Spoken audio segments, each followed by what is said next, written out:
1 айлык үй бүлөлүк сокту утуп алыңыздар. Эгерде бир жери трамвай болуп калса, бир цех өзү эле токтоп, автоматтык түрдө белги берет экен. Ооба, белги берет. Ава да кирбейт, суу да кирбейт, күндүн нуру да кирбейт. Ошондуктан бул аябай көпкө чейин сакталат экен. Кыргызстандын элин толугу менен ушул суздук менен камсыз кылууга жетчеби, жетишпейби? Жетет. Жетет, Жетет. Дароо эле дүкөндөргө чыгып кетпейт экен. 2 жума карантинде текшерүүдөн өтүп, эжекебиз химия сабагын аябай жакшы окуп калган экен. Ошондуктан бүт бардыгын бул жактан текшерип атат. Эжеге ишенебиз. Бул жакта 14 күн турат. Карантин болуп калды. Неге түндүк жактан албайсыңар деген түндүк жакта бизге кечки сотуна сөйдө. Бизге кычкылды алма. Севердике. Түндүктү таптыра. Таза өз элибизге таза сок берели, таза шире берели деп ушул направление тандадык да. Ата мекендик өндүрүштү колдоо долбоорун улантып жатабыз. Бүгүн биз атайын биздин элибиз канчалык деңгээлде өзүбүздүн өндүрүштү колдоого даяр экенин текшергенге келип отурабыз. Бул жакта баарыбыз билген Нукра Pro деген компания бар экен. Бул көпчүлүк билип колдонуп жүргөн органик деген сокторду ушул жакта чыгарат экен. Жана ушул органик соктун жетекчиси Чыңгыз мырза менен таанышабыз. Ассаламу алейкум. Буюрса заводдун ичин кенен көргөзүп, анан элге кенен маалымат бергенге даярбыз буюрса. Ооба. Кеттик. Бул жер биздин производственный цех. Ушул жерден биз купаж кылабыз. Сокторду. Өзүнчө купажный емкостьтарыбыз бар, стерилизаторубуз бар, стерильный емкость бар, Алсейф деген. Болгон оборудование болсо автоматика менен иштейт. Момдай панель управления бар. Ушул жерден операторлор иштейт. Карап турушат, температура, давление пара дегендер параметрлерди обязательно карап турушат.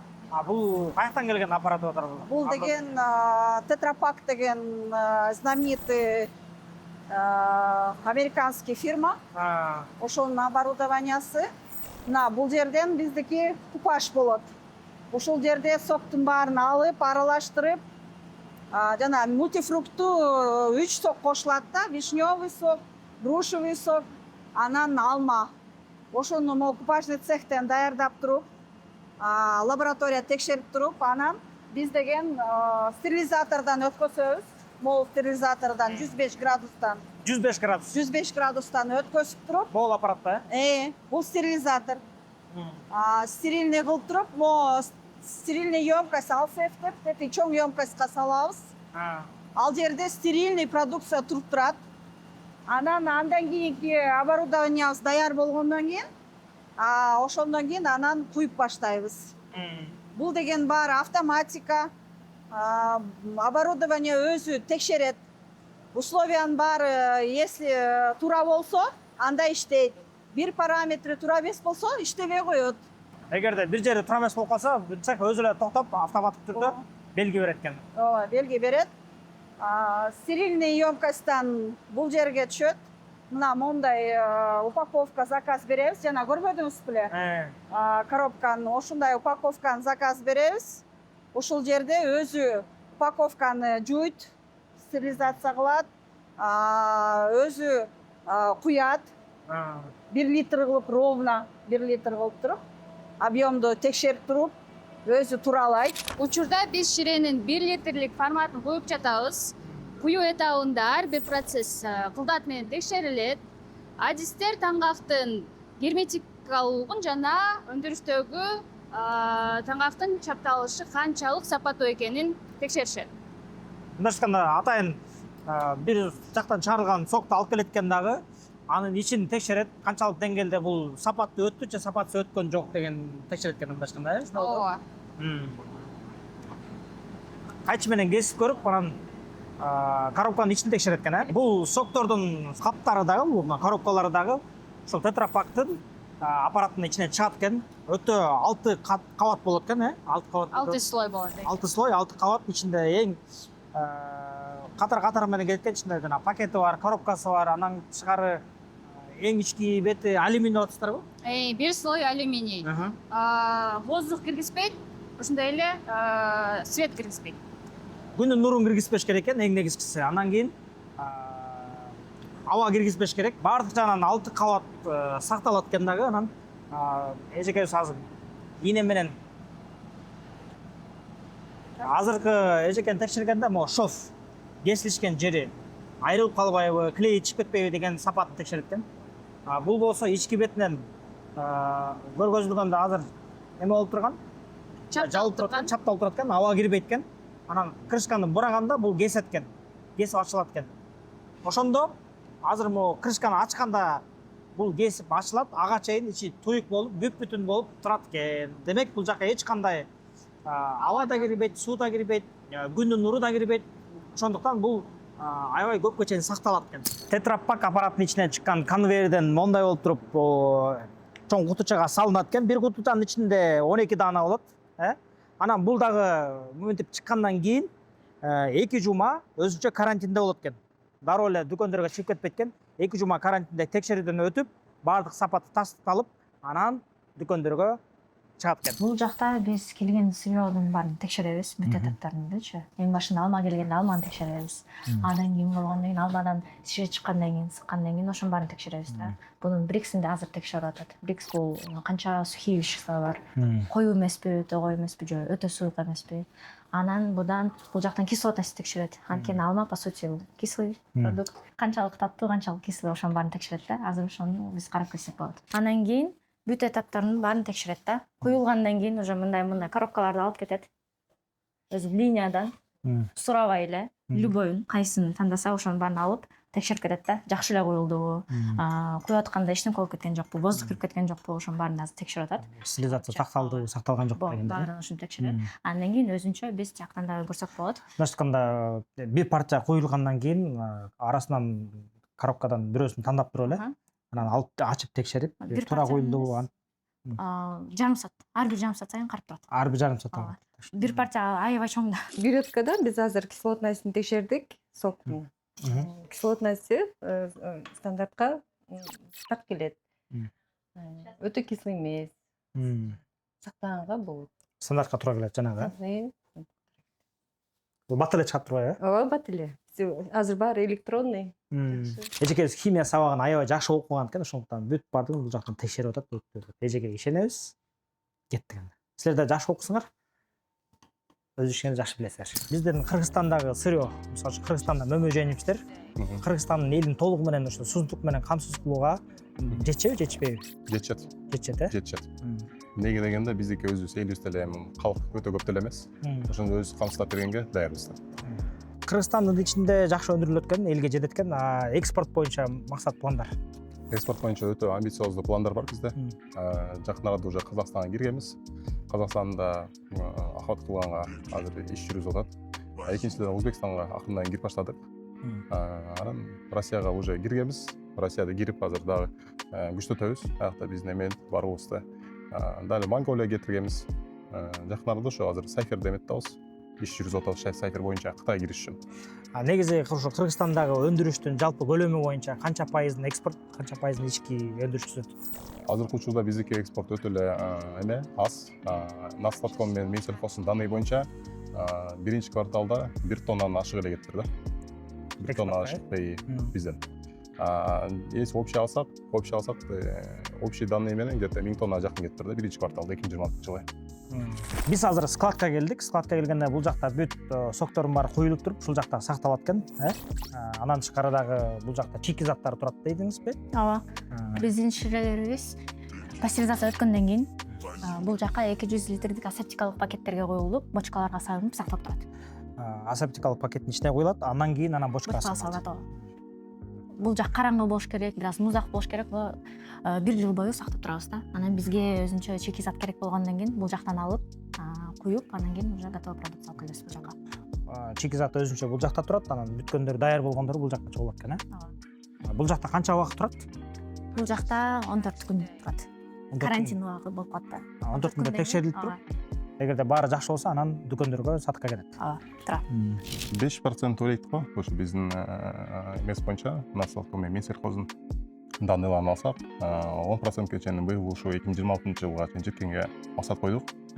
Ошонун общий көлөмү, мындай алсак, емкостен алсак, биз ошонун эмесин импортты колдобой десек, если мындай өз ата мекендик өңдөш колдосо 50%га чейин алганга биз даярбыз. Демек бизде ошол азыркы учурда сиздер 5-10%га чейин элейсеңиздер анда рынокто, калганы биздин ошубуз боюнча 70% тыштан келген, сырттан келген продукция түзөт экен, импорт түзөт экен. Анан калган 20% биздин ичинде өндүрүшүлгөн. Бирок ошонун ичинен түз сыгылган сокторду силер 10 эле пайызын ээлейсиздер. ооба азыркы учурда органик 10%. Эгерде биздин элибиз азыр ата мекендик өндүрүштү колдогонго даярбыз, өзгөчө мындай нукура таза суусундукту, өзгөчө таза пайдалуу сокту колдогонго даярбыз, эч кандай кошулмасыз, андай сахар кошулбаган деп талап кылса, демек силер 50%дан өйдөрөөк элегинге, көлөмгө чыгарганга даярсыздар. Ооба, биз даярбыз. Келиңиздер, туугандар, көрүңүздөр, ошондуктан бизге көбүнчө 70% сырттан импорт болуп келет Кыргызстанга. Өзүбүздүн органик өндүрүш болсо, бул жалгыз гана ошол 100%-дин ичинен 10%-га чейин ээлейт экен.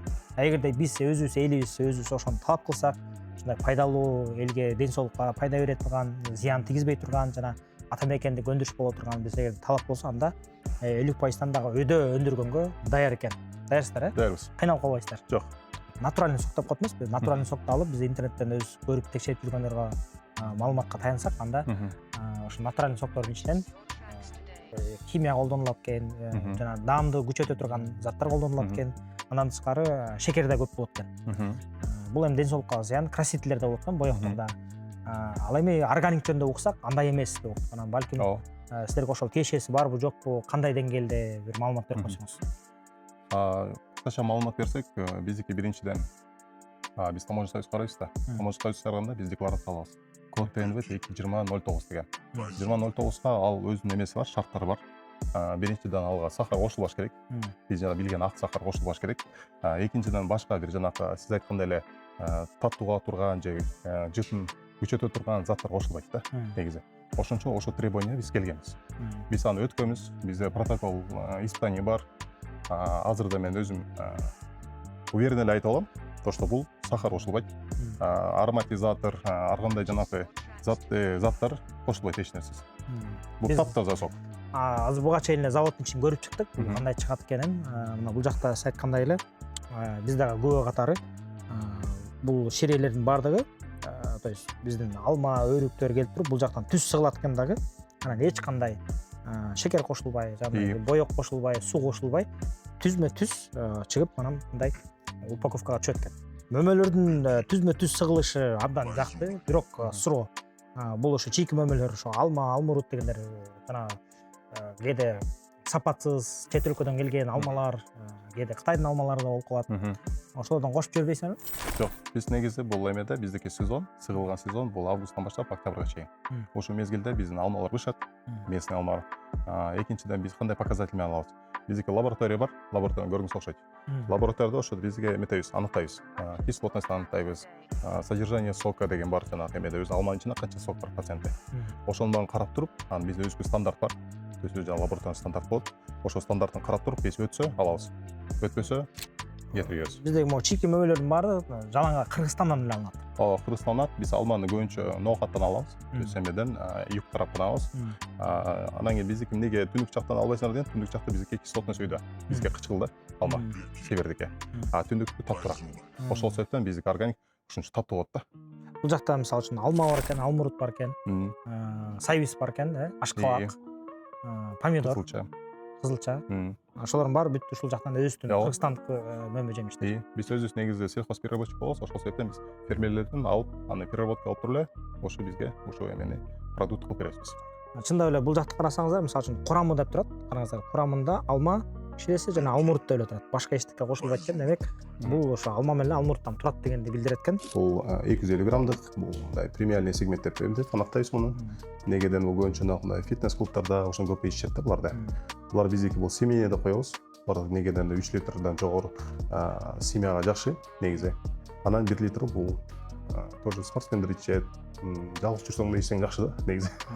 Бул өзүбүздүн элибизге эле таза адал ширени бериш үчүн бул өзү түз сыгылган себебинен биздин учредителдер бул ар кандай кошумча коштурганга да уруксат бербейт. Неге дегенде ал өздөрү да мындай кудайдын адамдары. Ошол себептен таза өзүбүздүн элибизге таза сок берели, таза шире берели деп ошол себептен ушуну азыр ушул направление тандадык да. Кыргызстан боюнча түз сыгылган ширебиз. Мындан башка жок Кыргызстанда бизден тышкары. Силерден башка эч ким түз сыкпайт. Жок. Только биз. Анан экинчиси биздин эмебиз, биз өз сельхозпереработчик болобуз. То есть жанагы дейхандарга поддержка беребиз, алардын жана алмасын кабыл алабыз, сый бошон этип жардам беребиз да мындай. Биздин Кыргызстанда ата мекендик өндүрүшкө болгон ишеним, силерге болгон колдоо балким сезилип жатабы, же жакшы билинбей атабы, же биздин элибиз азыркы учурда сөз менен эле патриот болуп атабызбы деген дагы суроо болот да. Анткени жеке мен өзүм дагы мурун көп маани берчү эмес экенмин. Бирок ошо дүкөндөргө барганда чет элдик суусундарды байкап калып, анан кийин эмне үчүн биз өзүбүздүн өндүрүш жок, эмне үчүн өзүбүздүн өндүрүштөр ушул жака коюлбайт дегенде ой келип көптөн бери ошол ойлонуп жүрдүк дагы. Анан органик жөнүндө укканда биз да сүйүндүк. Анан ошол боюнча силерге да суроо, ошол өндүрүштү колдоп аткан сезилип атабы, же азырча көп жакшы эле эмеспи? Азыркы учурда уже эметип баштады, элдерде биздики мындай ойгонуп баштады десек болот. Эмнеге дегенде өзү көрүп баштады, интернет пайда болду. Илгери интернет жок себебинен көп нерсени билбейт экен да. Азыркы учурда интернет болуп да, азыр көп көрүп атат, колдоп атат. Мен деле өзүм бул ишканага келдик деле өзүм да билбечүмүн. Бар экен ушундайчы. Өзүм барып келип көрүп, анан кийин бизде азыр эме көп, мен өзүм да үй бүлөм менен магазинге чыкканда да, дүкөндөргө чыкканда өзүм ошону карап эметем да. Өзүм ата мекендеги өндүрүш карайм да. Биринчи очередь. Если жок болуп калса, анда башканы алганга туура келет да. Бирок өзүбүздүкү бар болсо өзүбүздүкүн колдойбуз. Самын болобу, шампунь болобу, өзүбүздүкүн колдоп аракет кылабыз да. Жакшы. Биз кече күнү эле Толор деген брендти бар тартып келдик. Бизде алар кийим өндүрүшөт экен. Алардын сапатын аябай жакшы кылышат экен. Ошондуктан Толордун кийимин кийиңиздер. Толор болсо силер органик согуп ичиңиздер дегендей. Негизи азыркы учурда карасак, биздин объем өсүп баратат акырындан. Элдер таанып баштады. Негизи бул сок 2013-жылдан бери өндүрүлөт. Андан бери элдер да билип калды. Азыркы учурда магазиндерде жакшы тааныйт. Анан жакын арада биз жаңы мыйзам чыкат. Жаңы мыйзам чыкканда мына түз теме таза соктор менен жанагындай кошумча соктор бөлүшөт полкада. Ошондо бизге да жакшы эме болот, жардам болот мамлекеттен. Ошондо бир туура деп эсептейм. Элдер да мындай адашууга киришпейчи. Элдер да ошону көрүп калат да. Эмнеси эме экен, таза экен, эмнеси кошумча экен депчи. Бул боюнча биз толук кошулабыз. Анткени жанагы эле суроо, дүкөнгө кирсең белгилер азан болот. Анан элдерде ойлор да пайда болот экен, эмне үчүн бул арзан, өстүк кымбат болгон үчүн албай коюшу мүмкүн экен. Ошол себептен бул нукура таза болгон үчүн дагы баасы бар, бирок ошол учурда элге пайдасы да бар. Анан өзүнүн өндүрүш. Эгерде сиз өзүңүздүн өндүрүштү алсаңыздар, биз Кыргызстандын экономикасына түзмө-түз салым кошобуз. Чет өлкөдөн келген импорттун товарлар акча кайра чет жака чыгып кетет. Аны да эске алыш керекпиз. Бул деген биздин мындайча айтканда дыйкандарга колдоо, биздин заводко колдоо, биздин брендти колдоо. Анан бул эле ичинде ичара экономиканы айланып элге пайдасы тиет. Ден соолукту колдоо. Эң негизгиси ошол. Биз дагы ошо ден соолуктун айынан балдарыбызга зыян нерсе бербейли деп. Мисалы үчүн мен үйдө балдарга компот, анан суу эле бергенге аракет кылам. Беркинде газдалган сууларды, анан натуральный сок дегендерди такыр берчү эмес элем. Эми ушул органикти мындай буюрса балдарга коркпой берсек болот экен. Органик заводун кенен таанышып чыктык. Анан дагы бир биздин көрүүчүлөргө, көрөрмандарга бир белегибиз бар. Ал белекте болсо мындай кылалы, ушул видео YouTube'га да чыгат, жана Instagram'га да чыгат. YouTube'га чыкканга өзүнчө, Instagram'га өзүнчө органик компаниясынан белек болсун. 3 орун кылабыз. 1-чи, 2-чи, 3-чү орунга. 1-чи орун алган үй бүлөгө 1 айга жете турган сок запас беребиз. 2-чи орун алган үй бүлөгө 15 күн, жана 3-чү орун алган үй бүлөгө 1 жумага жете турган сок берсек кандай дейсиздер? Колдоп бересиздер. Колдоп беребиз. Колун алдык. Кудай буюрса Instagram'га өзүнчө 3 үй бүлөгө, жана YouTube'га 3 үй бүлөгө ушул сокторду беребиз. 1 ай тынбай сок ичесиздер үй бүлөгүңүздөр менен. Видеонун шарты боюнча эмнелер кылыш керек, кандай кылыш керек, ошол видеонун астына жазып коебуз. Ошону окуңуздар да катышып, ушул 1 айлык үй бүлөлүк сокту утуп алыңыздар.